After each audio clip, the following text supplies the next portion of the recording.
Auschwitz, para a maioria das pessoas, deixou de ser apenas um nome geográfico há muito tempo e se tornou um verdadeiro símbolo de todos os horrores da Segunda Guerra Mundial. De maio de 1940 a janeiro de 1945, aqui funcionou o maior campo de concentração nazista, pelo qual passaram cerca de 1,1 milhão de pessoas, sendo que aproximadamente 1 milhão delas morreram. E Auschwitz era uma verdadeira linha de montagem da morte, onde os infelizes prisioneiros eram enviados para câmaras de gás, fuzilados e submetidos a experimentos médicos monstruosos. A esmagadora maioria das vítimas eram judeus, por isso Auschwitz, junto com Babi Yar e o gueto de Varsóvia, tornou-se um dos principais símbolos do Holocausto. Então, no episódio de hoje, vamos falar sobre como eram mantidos os prisioneiros de Auschwitz, quem administrava o campo e quem fazia a sua guarda.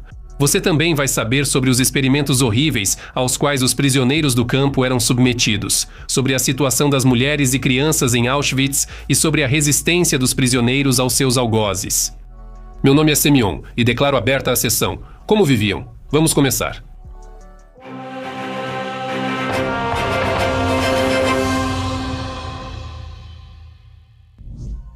A história de Auschwitz e sua descrição. Os nazistas começaram a criar campos de concentração praticamente imediatamente após chegarem ao poder. No início, eles enviavam para lá opositores políticos do regime, assim como todos que o novo governo considerava elementos indesejáveis, testemunhas de Jeová, homossexuais, pessoas com doenças mentais. Os nazistas justificavam suas ações pelo desejo de purificar a Alemanha de pessoas que não se encaixavam na imagem da sociedade ariana ideal. A situação mudou em 1938, após a tristemente famosa Noite dos Cristais, quando judeus começaram a ser enviados em massa para os campos. Isso resultou no rápido preenchimento dos antigos campos de concentração e na criação de novos. Após o início da Segunda Guerra Mundial, os nazistas estabeleceram campos nos territórios ocupados. Logo, o número de prisioneiros nesses campos superou o número de detentos na Alemanha e na Áustria.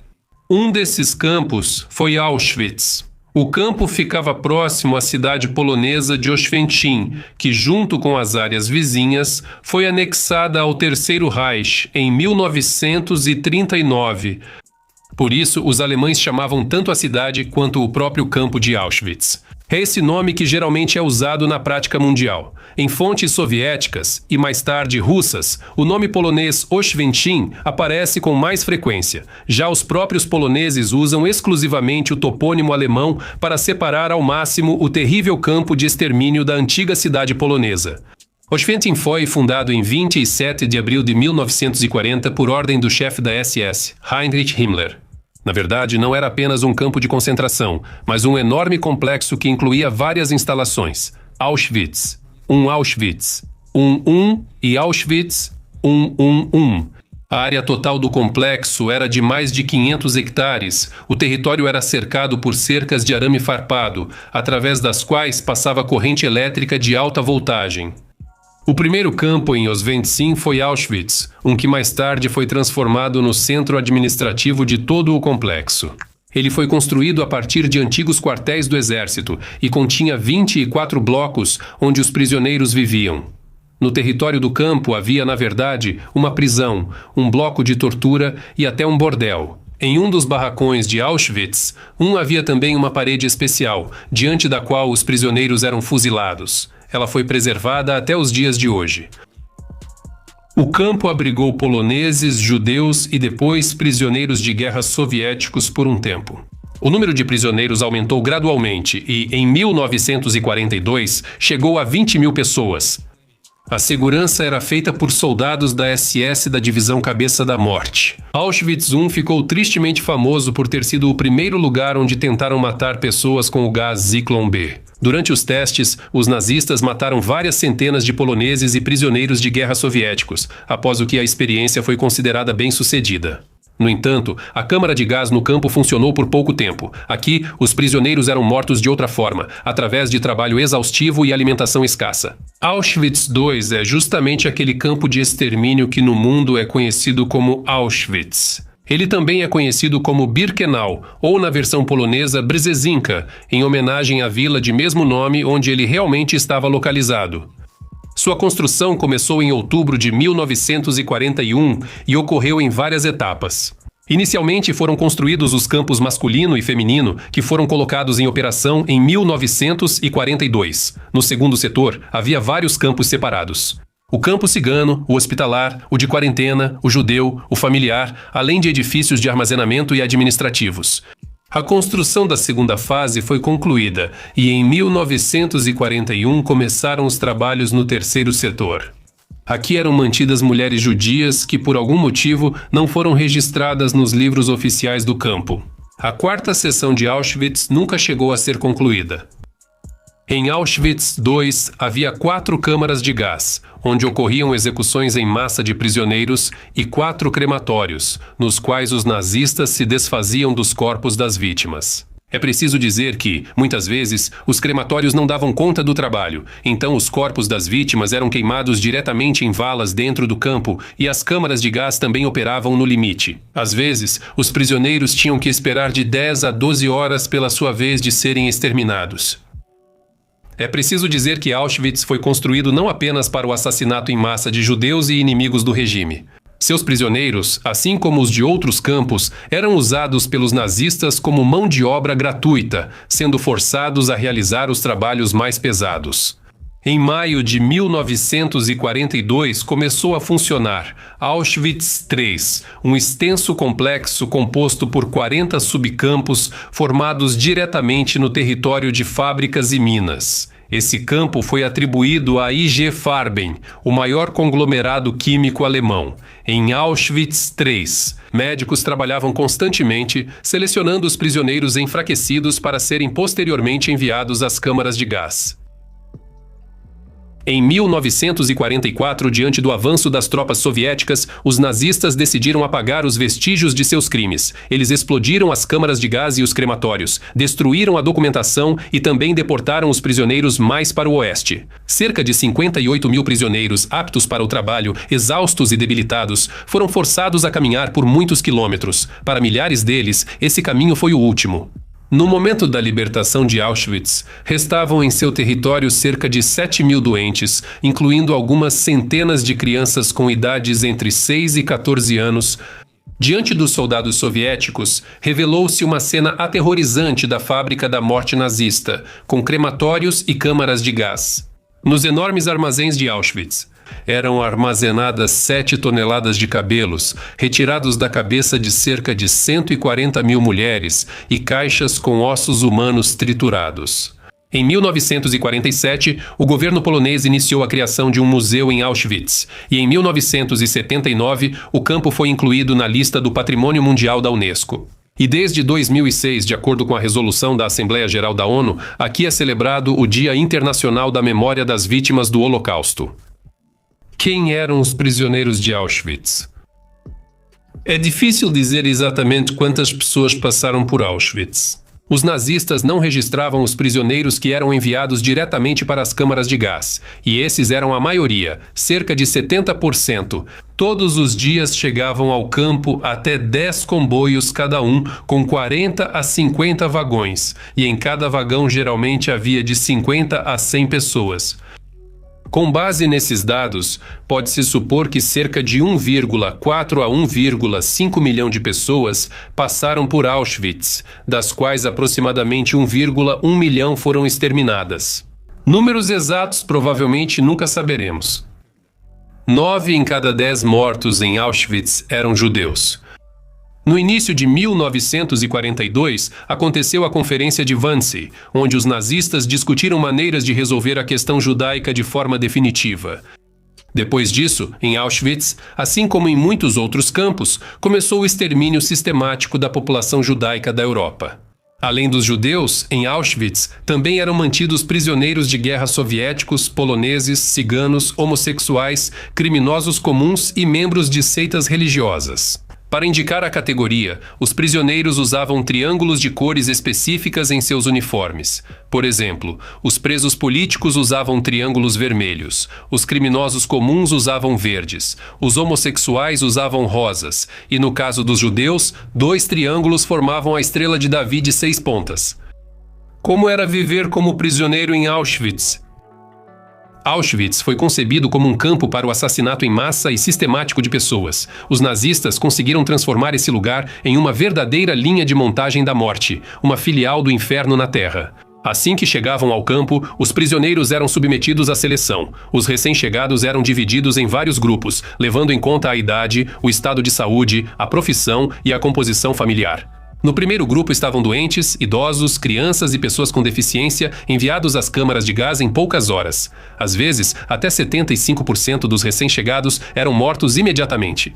A seleção era acompanhada por cenas dilacerantes. Famílias eram separadas, mães tinham seus filhos arrancados de seus braços.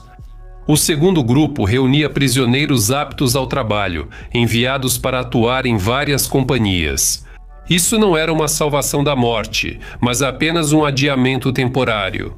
Sobre a entrada de Auschwitz havia uma inscrição, Arbeit macht frei, que significa o trabalho liberta. No entanto, na realidade, isso se tornou mais uma forma de genocídio, através da qual os nazistas exterminavam os prisioneiros.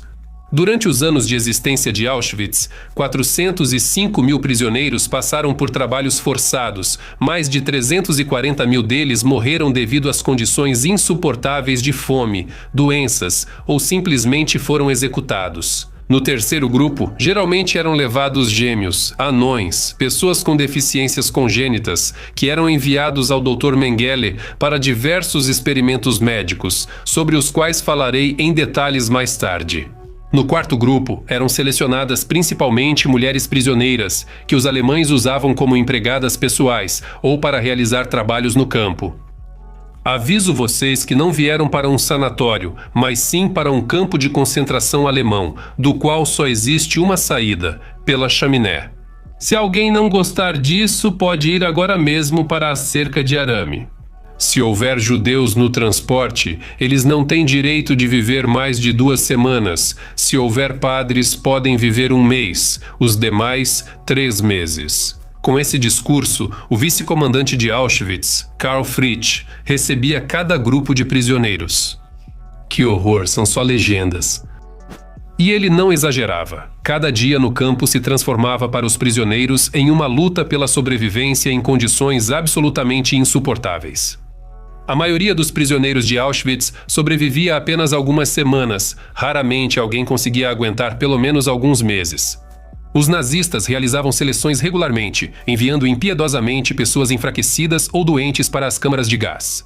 Também não eram raros os casos de suicídio, quando prisioneiros exaustos até perderem o instinto de autopreservação se jogavam contra o arame farpado eletrificado.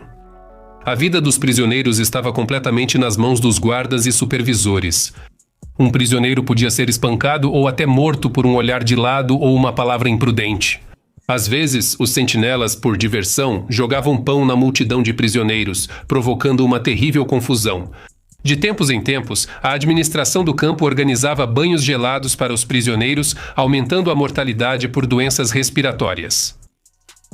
Os prisioneiros viviam em barracões sem janelas, que praticamente não protegiam do calor no verão nem do frio no inverno. Não havia banheiro, usavam um balde, e os barracões eram terrivelmente apertados. Em cada um deles havia até 500 pessoas, mas só havia 36 beliches de madeira, então os prisioneiros tinham que dormir, 5 ou 6 em uma mesma cama.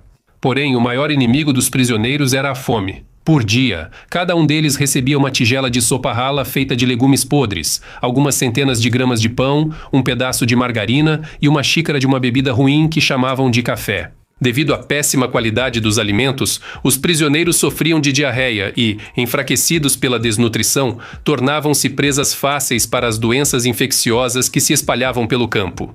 Os membros dos Sonderkommandos estavam em uma situação especial, pois retiravam os corpos dos mortos das câmaras de gás e os levavam para os crematórios. Eles também arrancavam os dentes de ouro dos cadáveres, cortavam os cabelos das mulheres e separavam os pertences das vítimas. Os trabalhadores dos Sonderkommandos eram alimentados melhor e tinham certos privilégios, mas periodicamente os nazistas exterminavam toda a equipe, substituindo-a por novos membros. Os nazistas faziam de tudo para tirar dos prisioneiros dos campos de concentração qualquer traço de individualidade. Raspavam seus cabelos, davam roupas de prisão idênticas e, em vez de nomes e sobrenomes, usavam números, que eram tatuados no antebraço esquerdo. A situação das crianças prisioneiras era especialmente difícil. Elas não tinham habilidades nem experiência para conseguir um lugar melhor na hierarquia do campo e não eram fortes o suficiente para o trabalho físico. Mas, ao mesmo tempo, as crianças sofriam muito mais com o estresse do que os adultos. Bebês e crianças pequenas praticamente não tinham chance de sobreviver. Normalmente, elas eram enviadas para as câmaras de gás logo ao chegar no campo, muitas vezes junto com suas mães.